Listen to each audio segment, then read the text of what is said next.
This is James with NetNewsLedger. We're reporting on a developing story happening in Lansdowne House First Nation in northwestern Ontario. Yesterday it was reported that the water pump and the backup water pump for the water purification and treatment plant in the community has failed. The community has been in meetings by conference call with Indigenous Services Canada. So far there's no solution. Today, Chief Moonias in the community is announcing they're going to be self-evacuating from Lansdowne House because they're not getting the support from Indigenous Services Canada, who've told them that there is going to be 1.5 liters of water available per person for drinking, washing, for cooking, and all other purposes. We've talked today to Linda Rydholm, the Thunder Bay Rainy River Conservative candidate, as well as Yuk-Sem, the New Democrat candidate, and here are their comments. This is James with NetNewsLedger reporting from Thunder Bay, Ontario. Now, this weekend, and I know it's not in Thunder Bay Rainy River, but there's a water crisis happening in Lansdowne House First Nation. The pumps have failed.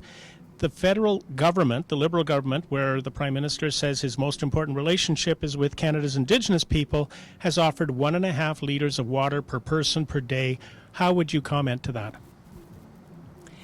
1.5 liters per day per person is inadequate. If one considers drinking, probably 1.5 to 2 liters a day for most of us, if you think of everything we drink, brushing our teeth, looking after our babies, the vulnerable folks in our communities, but just everyday folks, 1.5 liters is inadequate.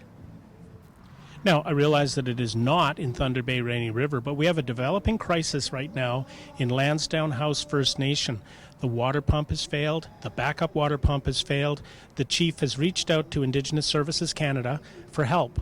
And what he was told is there would be no evacuation of any of the vulnerable people.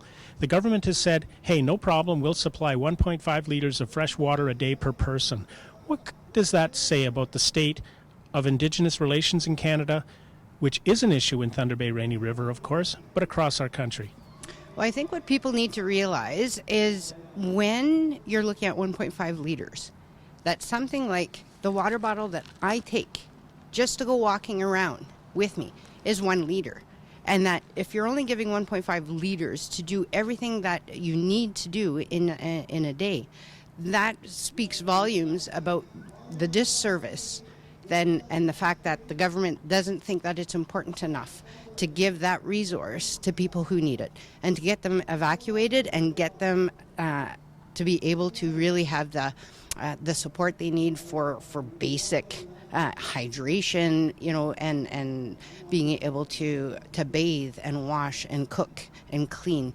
Those are things that I think that the government right now is showing a complete disregard that just follows up on so many years of absolute shameful behavior.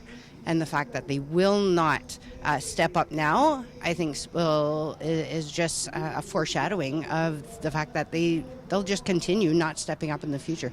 And that's not right. Canadians do not believe that there are second-class citizens. We need to all have access to clean water and resources in order to survive. And thank you. This is James with NetNewsLedger. Keep tuned in to Politics 2.0. You're going to want to know what we're sharing.